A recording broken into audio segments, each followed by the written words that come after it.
नमस्कार, आप देख रहे हैं वीके न्यूज और मैं हूं आपके साथ मयंक गौड़।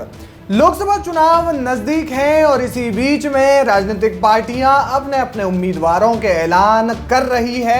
बीजेपी ने अब तक 200 से ज्यादा उम्मीदवारों के ऐलान कर दिए हैं। वहीं कांग्रेस समेत इंडी गठबंधन के जो तमाम अन्य दल हैं उन्होंने भी अपने उम्मीदवारों की घोषणा लगभग करनी उन्होंने शुरू कर दी है, जिसमें से कुछ लिस्ट आ चुकी है और कुछ प्रत्याशियों के नाम आने अभी बाकी है। इस बीच में जाति की राजनीति, धर्म की राजनीति भी शुरू है, लेकिन बयानबाजियों का दौर भी जारी है। उत्तर प्रदेश के मुख्यमंत्री योगी आदित्यनाथ ने मुसलमानों को लेकर के एक बड़ी बात कही है। उन्होंने एक निजी चैनल को इंटरव्यू दिया जिसमें जब पत्रकार ने उनसे सवाल किया मुसलमानों के बारे में, मुसलमानों की चिंता के बारे में, तो योगी आदित्यनाथ ने उस पर जवाब दिया और उन्होंने साफ शब्दों में कहा कि ये देश संविधान के हिसाब से चलेगा, शरीयत के हिसाब से नहीं। योगी आदित्यनाथ ने इसमें आगे कहा, मुस्लिमों की चिंता कौन नहीं करता, उन्हें मकान मिल रहा है, खाने को मिल रहा है, लेकिन वो भारत का कानून भी तो माने, कानून के अनुसार माने, भारत के संविधान का सम्मान करें। सीएम योगी ने आगे कहा, संविधान के अनुसार ये देश चलेगा, शरीयत हमारा व्यक्तिगत विषय हो सकता है लेकिन शरीयत संविधान से बड़ा तो नहीं हो सकता। वो इस बात को माने तो भारत की जनता उन्हें सराखों पर बिठाएगी।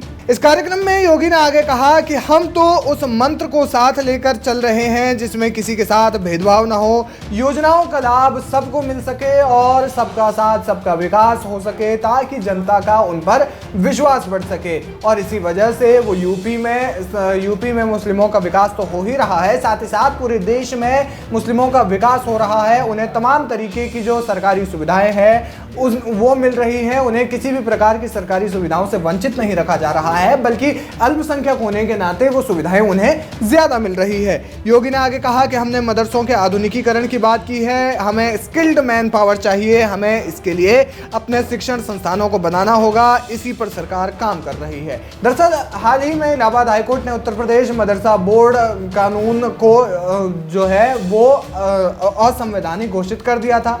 इसके बाद से योगी सरकार की हालांकि किरकिरी तो हो रही है, लेकिन योगी सरकार अवैध मदरसों को लेकर के खास तौर पर कार्रवाई कर रही है। आपको बता दें कि सीएम योगी ने आगे इसमें कहा कि हम ध्रुवीकरण की राजनीति नहीं करते, हम केवल विकास की राजनीति कर रहे हैं, लेकिन लोक आस्था का सम्मान भी करते हैं, हम उसके साथ खिलवाड़ नहीं करते हैं। वो कर्फ्यू लगाते थे, हम लोक आस्था का सम्मान करके कांवड़ यात्रा निकालते हैं। ये यात्रा निकलनी चाहिए क्योंकि वो आस्था है। वो दंगा करते थे, हम प्रदेश के कानून के राज के साथ दंगा मुक्त राज्य के रूप में स्थापित करते हैं। यानी कि कुल मिलाकर के उन्होंने हिंसा पर भी बातचीत की, विकास पर भी बातचीत की और खास तौर पर जो मदरसा शिक्षा प्रणाली में बदलाव की जो संभावनाएं हैं उसको लेकर के उन्होंने बात की। और खास तौर पर योगी आदित्यनाथ ने कहा कि देश में शरिया नहीं बल्कि हमारे देश का संविधान चलेगा। क्या कुछ कहना चाहते हैं आप उत्तर प्रदेश के मुख्यमंत्री योगी आदित्यनाथ के इस बयान पर? हमें कमेंट करके जरूर बताएं। वीके न्यूज, राष्ट्र के नाम।